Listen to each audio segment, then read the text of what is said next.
शुक्रिया,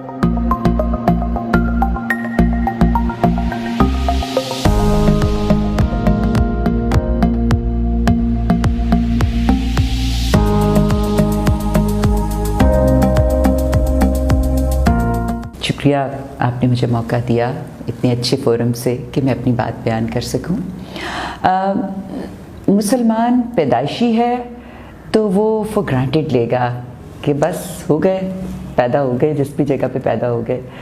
तो जब आप एक स्टेप आगे बढ़ के उसको ख़ुद से अडॉप्ट करते हैं और समझते हैं और उसको अपनी ज़िंदगी पे लागू करते हैं, उसको प्रैक्टिस करते हैं, तो फिर आप बाकायदा शौरी मुसलमान होते हैं।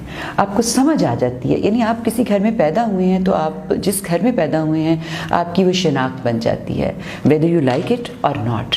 इसी तरह आप मुसलमान के घर में पैदा हो गए हैं तो बस फिर आप वेदर यू लाइक इट और नॉट, बस अब आप मुसलमान हैं, आप मुस्लिम बाय बर्थ हैं।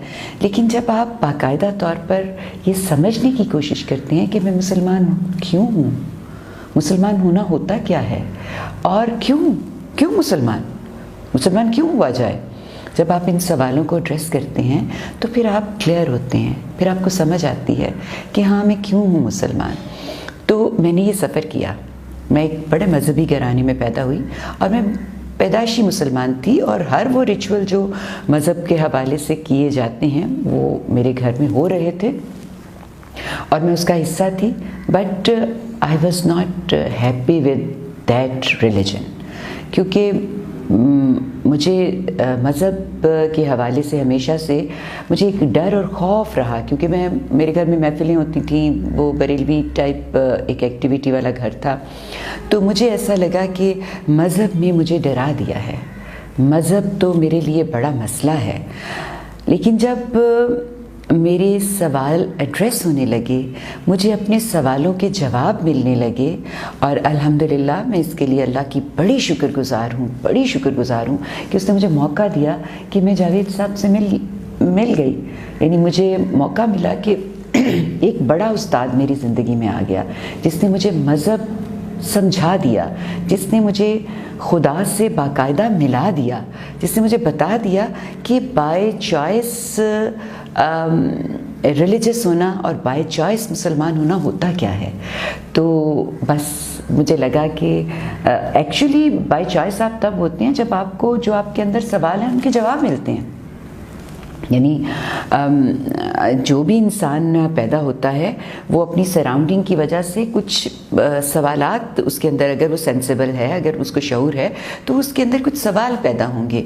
तो अगर तो उसके सवालों के जवाब उससे साथ ही साथ मिलते जा रहे हैं तो यकीनन वो एक बड़ा पॉजिटिव और हैप्पी और एक गिविंग इंसान बनेगा।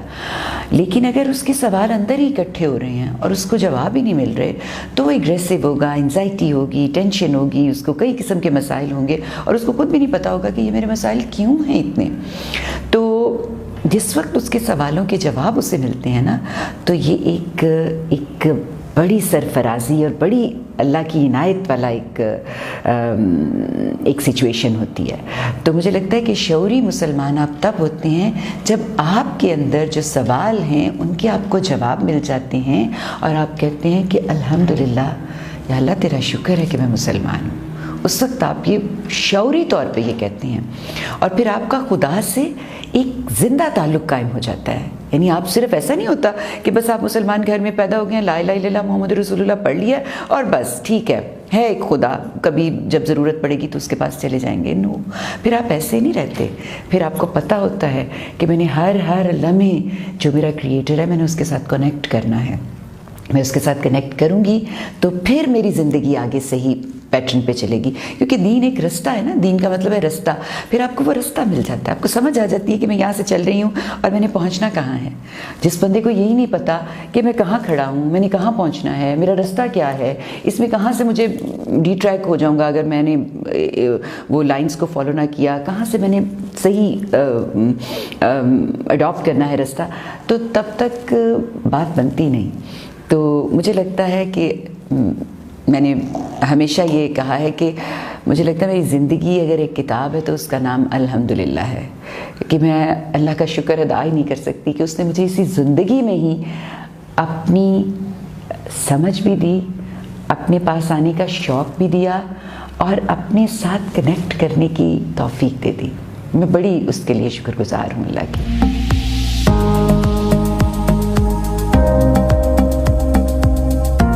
जब मैंने ये इतना पढ़ाया और समझा, तो उस दौरान मुझे कुछ ऐसे 2-4 एक्सपीरियंसेस हुए जिसने मुझे इस तरफ राग़िब कर दिया कि सोसाइटी में वो लड़कियाँ जो किसी भी तरीके से किसी मनशियात, ड्रग एडिक्शन की आदी हो जाती हैं, तो वो बेचारी कहीं की नहीं फिर रहती, फिर उनको उठाने वाला कोई नहीं होता।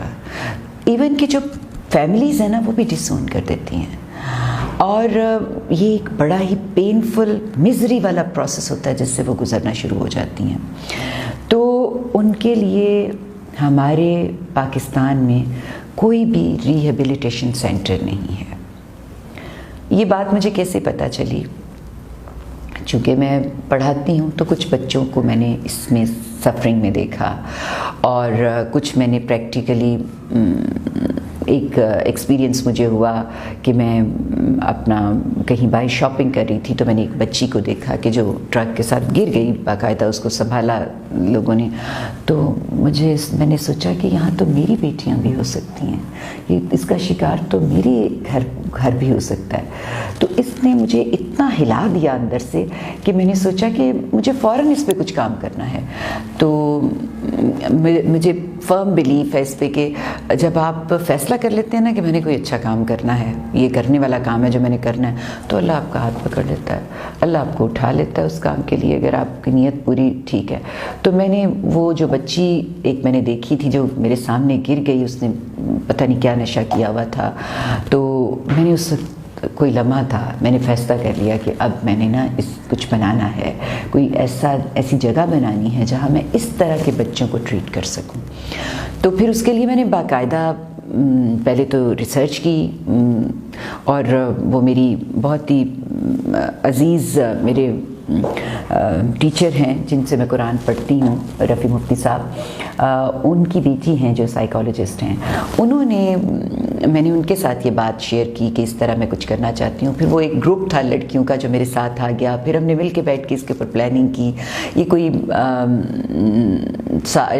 साल पहले की, 6-7 माह पहले की बात है जब मैंने ये बाकायदा हमने डिस्कोर्सेस किए, आपस में मीटिंग्स की, हमने सोचा कि क्या किया जा सकता है। अल्लाह ने मुझे 2 और फरिश्ता सीरत इंसानों से मिला दिया, डॉक्टर शाहज़ेब और डॉक्टर हुमायूं, 4 ये बच्चियाँ थीं। हमने मिल के एक कोर्स डिज़ाइन किया और हमने 6 महीने का ये कोर्स था, तकरीबन हमने 4.5-5 महीने में से कंप्लीट कर लिया।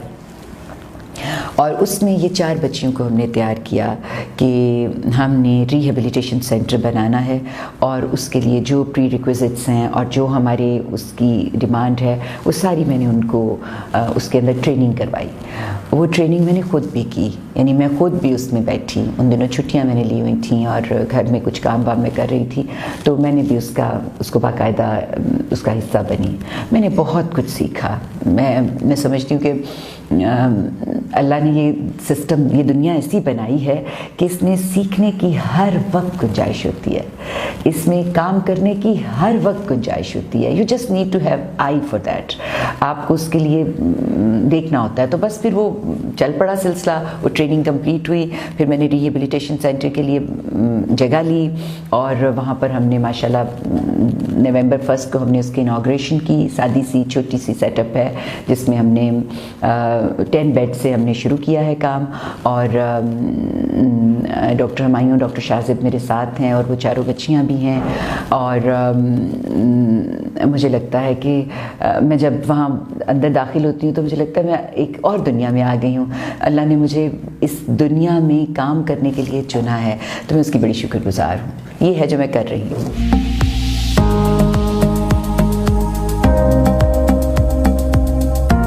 इस वक्त हमारे जो रीसेंट रिसर्च है उसके मुताबिक 8.9 मिलियन लोग हैं जो ड्रग एडिक्ट्स का शिकार हैं पाकिस्तान में, और उनमें से ना 48% ख़वातीन हैं।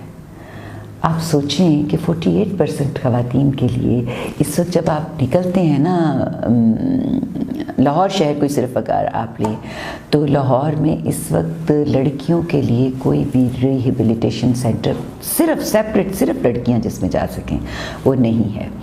2 सेंटर हैं जो क्लेम करते हैं कि हम सिर्फ ख़वातीन के लिए काम करते हैं। वो उन्होंने कुछ इस तरह से किया हुआ है कि एक ही रूफ़ के अंडर उन्होंने उसको डिवाइड कर दिया हुआ है। अब मसला ये है कि जो रिहेबिलिटेशन सेंटर्स होते हैं ना, उनकी वर्किंग आम हॉस्पिटल से बड़ी डिफरेंट होती है।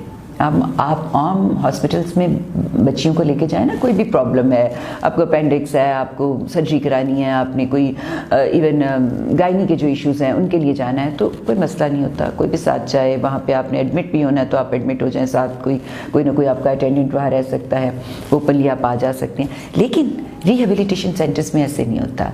आपने एक दफ़ा बच्ची को एडमिट करवा देना है तो फिर उसका 3 महीने का प्रोसेस होता है जिसमें आप वीक में वंस या महीने में 2 दफ़ा उससे मिल तो सकते हैं, लेकिन आप रेगुलर बेसिस पे उसको मिल नहीं सकते, ना उसको वॉच कर सकते हैं कि उसका ट्रीटमेंट कैसे हो रहा है। तो ये आप बिल्कुल उनके डिस्पोजल पे छोड़ देते हैं।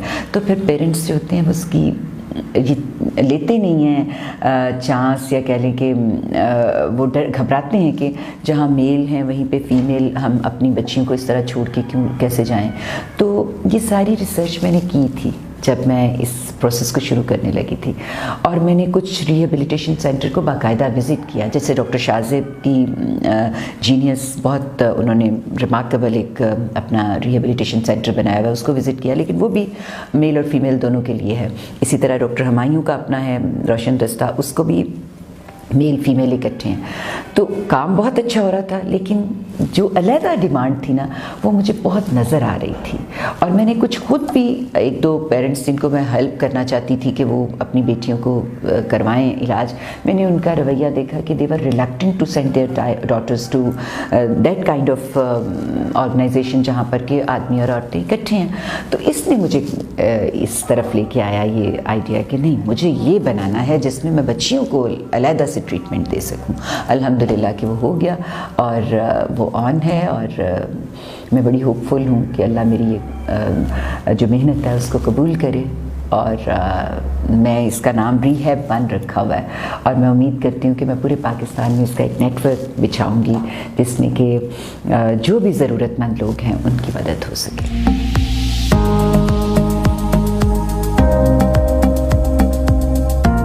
रिहैब के थ्रू में जो बच्चियां नशे की लत जिनको लग जाती है, नशा बड़ी तरह का है ना, आप सिगरेट पीने से शुरू करते हैं, उसके बाद आपका चर्स है वो ये हेरोइन है, आइस आजकल आपको पता है कितना इसका इशू बना हुआ है। तो ये इनको हम ट्रीट करते हैं, इन जो इसका शिकार हो जाती हैं ना बच्चियां, उनको ट्रीट करते हैं। या जिनको डिप्रेशन, टेंशन या एंजाइटी होती है, उसके जो पेशेंट्स हैं उनको डील करते हैं। और हम ऑनलाइन सर्विसेज भी दे रहे हैं। वुमेन केयर फाउंडेशन के अंडर रिहैब 1 के नाम से जो हमने अपनी वेबसाइट बनाई है, उसमें हम ऑनलाइन सर्विसेज भी दे रहे हैं। जो छोटे मोटे इश्यूज़ आपके होते हैं उनके लिए हम आपको क्वेश्चन आंसर सेशन दे के उसके साथ आपको उस प्रॉब्लम से निकालने की कोशिश करते हैं। यानी आप अगर किसी किस्म की डिप्रेशन, टेंशन, एंजाइटी का शिकार है और आपको फौरी लगता है कि कुछ समझ नहीं आ रही, किससे बात करें जो कि आपको प्रॉपर गाइड कर सके, तो हम ऑनलाइन सर्विस दे रहे हैं। आप उसमें आ जाएं और हम आपको जो साइकोलॉजिस्ट और साइकेट्रिस्ट हैं उन तक आपकी रीच दे देंगे। आप सवाल छोड़ दें, हम आपको उसका जवाब दे देंगे। ये है जो हमारा काम चल रहा है इसमें।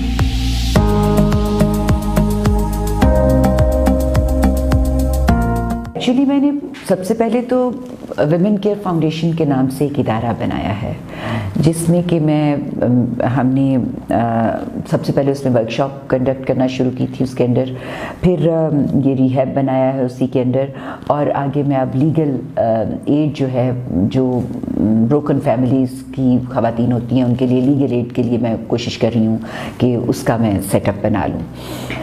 ये 3 अभी तक मैं सो फार कर चुकी हूँ, और यानी लीगल एड के लिए मैंने प्राइमरी जो उसका प्री रिक्विजिट्स हैं उस पर काम कर रही हूँ। और उसके बाद मेरा इरादा है कि मैं इसी वुमेन केयर फाउंडेशन के अंडर एक वोकेशनल सेंटर बना सकूं ख़वातीन के लिए। ये जो मैंने इदारा बनाया है, ये मेरी 2 बेटियां हैं यानी मेरी माशाल्लाह 3 बेटियां हैं, लेकिन 2 बेटियां हैं जो साइकोलॉजी पढ़ रही हैं इस वक्त। और ये इदारा मैंने उनके साथ कोलैबोरेट करके बनाया है। माशाल्लाह दे आर माई स्ट्रेंथ।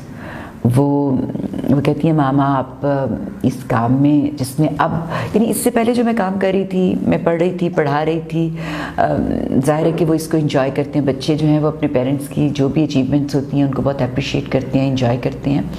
तो मेरी बच्चियां भी जो हैं वो इस बात पे बड़ी अपने आप को, मैं ये तो नहीं कहूँगी कि फ़ख्र महसूस करती हैं, लेकिन वो इस बात पे बड़ी खुश हैं। फ़ख्र का लफ्ज़ ना मुझे लगता है कि बोलना नहीं चाहिए ना, इसलिए मैं ये कह रही हूँ कि वो बहुत खुश हैं कि हमारी मामा जो है वो पढ़ने और पढ़ाने की फील्ड में हैं।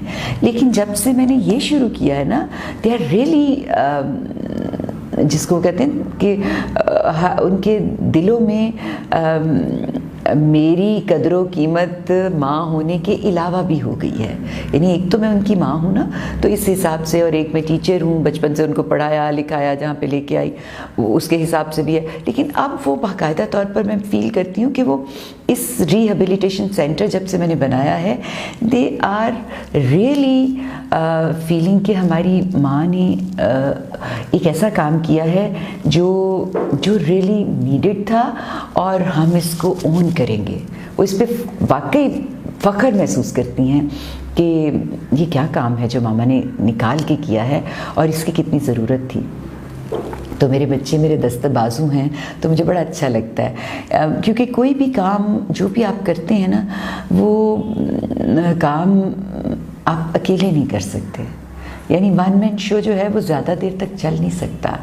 आपको टीम बनानी पड़ती है, आपको ज़रूरत होती है इंसानों की जो उसको लेके चलें। तो मैं इस लिहाज से भी अल्लाह की बहुत ही शुक्रगुज़ार हूँ। मैं बड़ी ब्लेस्ड हूँ कि माशाल्लाह मेरी तीनों बेटियाँ हैं, जिनमें से 2 बाकायदा तौर पे ये पढ़ रही हैं और उन्होंने इसको ओन किया हुआ है कि मामा आप इसको लेके चलें, हमने इसको आगे चल के चलाना है। तो I am looking forward for very constructive help from my daughters कि वो मुझे हेल्प करेंगी और ये मेरा काम जो है ये आगे चलेगा इंशाल्लाह।